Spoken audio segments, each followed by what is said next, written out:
Good morning student, আশা করি তোমরা সবাই ভালো আছো। তো আজ আমরা ক্লাস 11-এর এডুকেশন সাবজেক্টের যে সেকেন্ড চ্যাপ্টার রয়েছে শিক্ষার তাৎপর্যপূর্ণ উপাদান, তারই বিভাগ ক্ষয়ের যে সংক্ষিপ্ত উত্তরণমূলক প্রশ্নগুলি রয়েছে সেগুলো নিয়ে একটু আলোচনা করব। দেখো, এখানে প্রথম প্রশ্ন আছে, বংশধারা কাকে বলে? যে প্রক্রিয়ায় পিতা মাতার চারিত্রিক গুণাবলী বংশ পরম্পরায় সন্তান সন্ততির দেহে সঞ্চারিত হয় তাকেই বংশধারা বলা হয়। দেখো, কোশ্চেন নাম্বার 3, যে উডওয়ার্থ এবং মার্কুইস বংশধারা সম্পর্কে কি বলেছেন? এখানে বলা রয়েছে যে ব্যক্তি সমান বংশধারা গুণিত পরিবেশ, অর্থাৎ শিক্ষার্থী হলো মনোসামাজিক সত্তা যা বংশধারা এবং পরিবেশের মিথস্ক্রিয়ার গুণফল। এবারে দেখো, কোশ্চেন নাম্বার 4, ডিএনএ এবং আরএনএর পুরো নাম। ডিএনএর পুরো নাম হলো ডিঅক্সিরাইবোনিউক্লিক অ্যাসিড এবং আরএনএর পুরো নাম হলো রাইবোনিউক্লিক অ্যাসিড। কোশ্চেন নাম্বার 5, পরিবেশ কাকে বলে?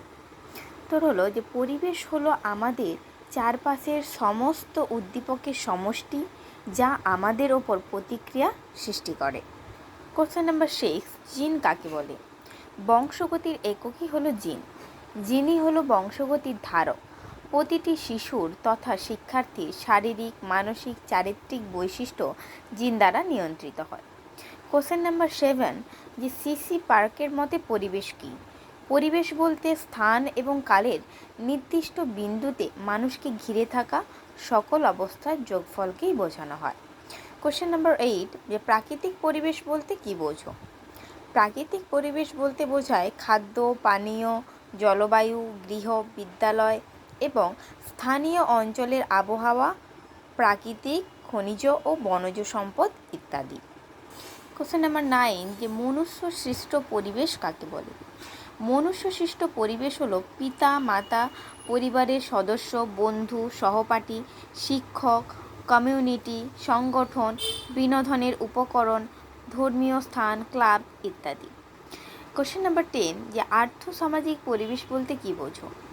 পরিবেশের যে অংশটি অর্থনৈতিক বিষয়সমূহের সাথে প্রত্যক্ষভাবে সংযুক্ত তাই হলো আর্থসামাজিক পরিবেশ, যেমন কলকারখানা, দোকান, বাজার, ব্যবসা বাণিজ্য সংক্রান্ত বিষয়াদি। কোশ্চেন নাম্বার 11, যে সাংস্কৃতিক পরিবেশ বলতে কী বোঝো? পরিবেশের যে অংশটি প্রাচীন ঐতিহ্য, রীতি নীতি, নিয়ম কানুন ধারাবাহিকভাবে বজায় রাখার বিষয়টিকে বলা হয় সাংস্কৃতিক পরিবেশ। কোশ্চেন নাম্বার 12, যে বংশধারাবাদী কাদের বলে? যে সকল বিজ্ঞানীরা ব্যক্তির দৈহিক, মানসিক, সামাজিক সকল দিকের বিকাশের জন্য কেবলমাত্র বংশগতিকেই প্রাধান্য দিয়ে থাকেন তাদের বংশধারাবাদী বলা হয়, যেমন গ্যালটন, ডান্ডেন প্রমুখগণ। কোশ্চেন নাম্বার 14, যে পরিবেশবাদী কাদের বলা হয়? যে সকল প্রখ্যাত ব্যক্তিগণ ব্যক্তির দৈহিক, মানসিক, সামাজিক সকল দিকের বিকাশের জন্য কেবলমাত্র পরিবেশকেই প্রাধান্য দেয় তাদের পরিবেশবাদী বলা হয়। কোশ্চেন নাম্বার 15, যে কয়েকজন পরিবেশবাদীর নাম লেখো। যেমন ইস্টারব্রুক, ক্যাটল প্রমুখগণ। এখানে রোডিং করতে পারি, লংফিল্ডও বলতে পারি আমরা। কোশ্চেন নাম্বার 17, শিক্ষায় মিথস্ক্রিয়া বলতে কী বোঝো? না, শিক্ষা ব্যবস্থায় একে অপরের সাথে সুষ্ঠু সামঞ্জস্য বিধানের মাধ্যমে অভিযোজনের দ্বারা শিক্ষা লাভের প্রক্রিয়াকেই আমরা শিক্ষায় মিথস্ক্রিয়া বলতে পারি। কোশ্চেন নাম্বার 18, যে এডুকেয়ার শব্দের অর্থ কী? শব্দের অর্থ হলো লালন পালন করা বা পরিচর্যা করা। কোশ্চেন নাম্বার 19, এডুশিয়ার শব্দের অর্থ কী? নির্দেশ দান বা প্রকাশ করা। এডুকেটাম শব্দের অর্থ কী? না, শিক্ষাদানের কাজ। কোশ্চেন নাম্বার 21, কারিকুলাম শব্দটির ব্যুৎপত্তিগত অর্থ কী? বিশেষ লক্ষ্যে পৌঁছানোর জন্য দৌড়ের পথ। কোশ্চেন নাম্বার 22, এনসাইক্লোপিডিয়া ব্রিটানিকাতে কারিকুলাম সম্পর্কে কি বলা হয়েছে? না, পাঠ্যক্রম হলো একটি শিক্ষাক্রম যা বিদ্যালয়ের অথবা ব্যাপক অর্থে কোনো নির্দিষ্ট মানের শিক্ষা প্রতিষ্ঠানের শিক্ষার্থীদের জন্য ধার্য করা হয়। কোশ্চেন নাম্বার 23, যে পেইনির মতে কারিকুলাম কি? শিক্ষার্থীর ব্যক্তিত্বের বিকাশ এবং আচরণের পরিবর্তন ঘটানোর জন্য শিক্ষালয়ে যেসব কর্মসূচি গ্রহণ এবং সচেতনভাবে রূপায়ণ করা হয় তাদের সমবায়ই হলো পাঠ্যক্রম। কোশ্চেন নাম্বার 24, ফ্রয়েবেলের মতে কারিকুলাম কি? না, পাঠ্যক্রম হলো মানব জাতির সামগ্রিক জ্ঞান ও অভিজ্ঞতার সুসমন্বিত রূপ। কোশ্চেন নাম্বার 25, হর্নি পাঠ্যক্রম সম্পর্কে কি বলেছেন? শিক্ষার্থী যা কিছু শেখে তাই হলো পাঠ্যক্রম। কোশ্চেন নাম্বার 26, কানিংহাম পাঠ্যক্রম সম্পর্কে কি বলেছেন? পাঠ্যক্রম হলো শিল্পীর যন্ত্রপাতি যার সাহায্যে তিনি তার কর্মশালায় তার আদর্শ অনুযায়ী তার বস্তুকে গড়ে তুলতে পারেন। কোশ্চেন নাম্বার 27, মনোবিদ ক্রো এবং ক্রো পাঠ্যক্রমের সংজ্ঞা দিতে গিয়ে কি বলেছেন? শিক্ষার্থী মানসিক, সামাজিক, দৈহিক, প্রাক্ষবিক, সামাজিক, আধ্যাত্মিক এবং নৈতিক বিকাশের সাহায্য করার জন্য যে কর্মসূচি গ্রহণ করা হয় তার অন্তর্ভুক্ত বিদ্যালয়ের ভিতরে ও বাইরের সমস্ত অভিজ্ঞতার সমবায়কেই পাঠ্যক্রম বলা হয়। মুদালিয়ার কমিশন 1952 খ্রিস্টাব্দে তাদের রিপোর্টে কারিকুলাম সম্পর্কে কি বলেছেন? বিদ্যালয়ের সমগ্র জীবনী পাঠ্যক্রম যা শিক্ষার্থীর জীবনে সমস্ত ক্ষেত্রে স্পর্শ করে এবং সুসংহত ব্যক্তিত্ব গড়ে তোলে।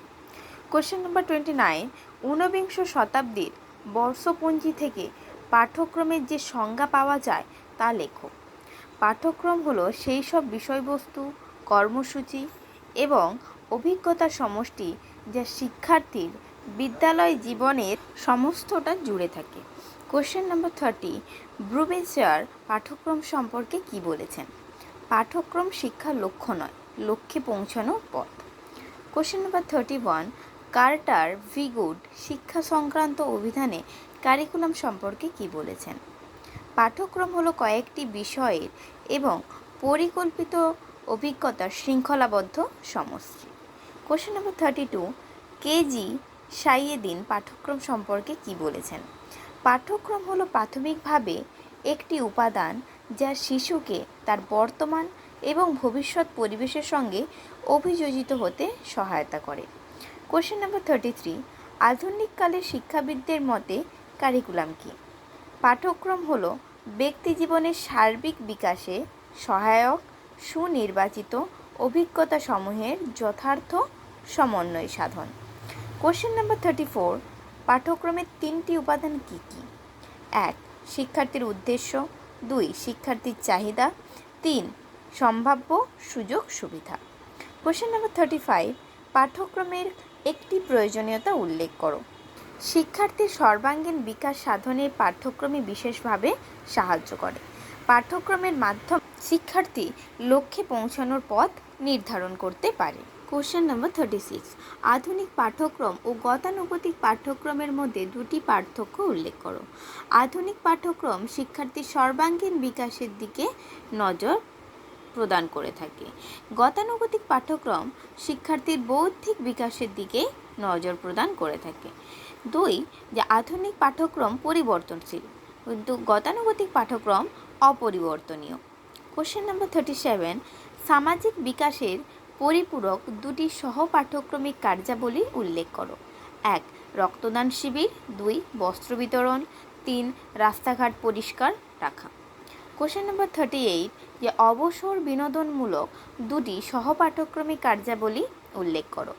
1, বাগান তৈরি, 2, পুস্তক আলোচনা সভা, 3, কুইজ।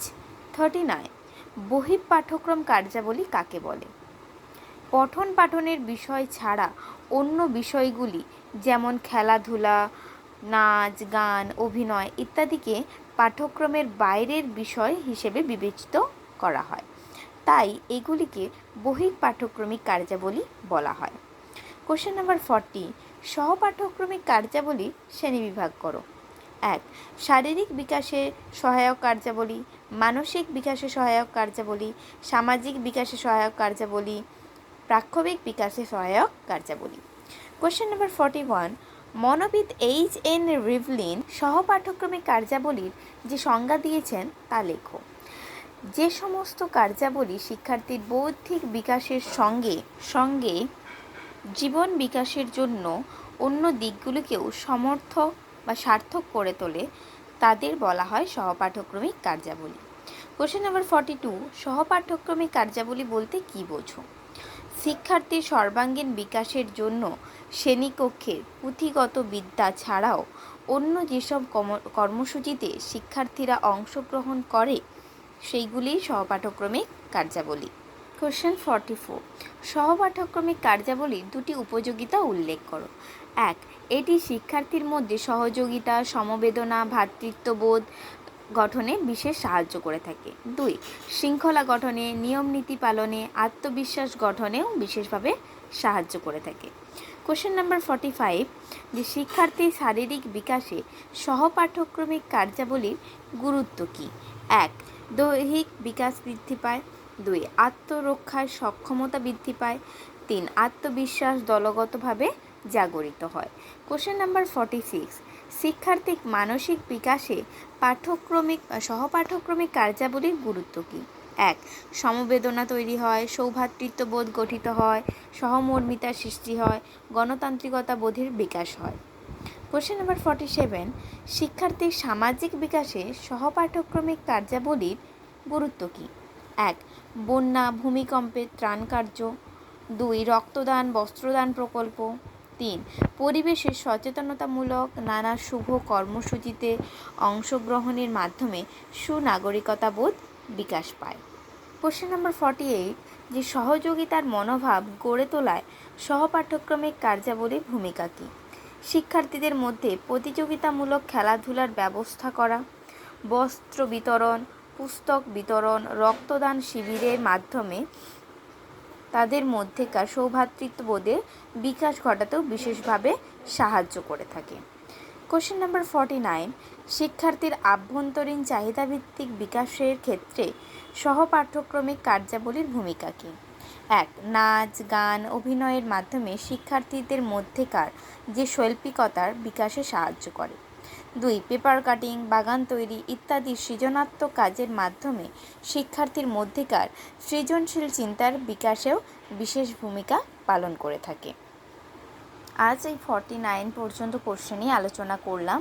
পরবর্তী কোশ্চেনগুলো আমরা নেক্সট পার্টে আলোচনা করব।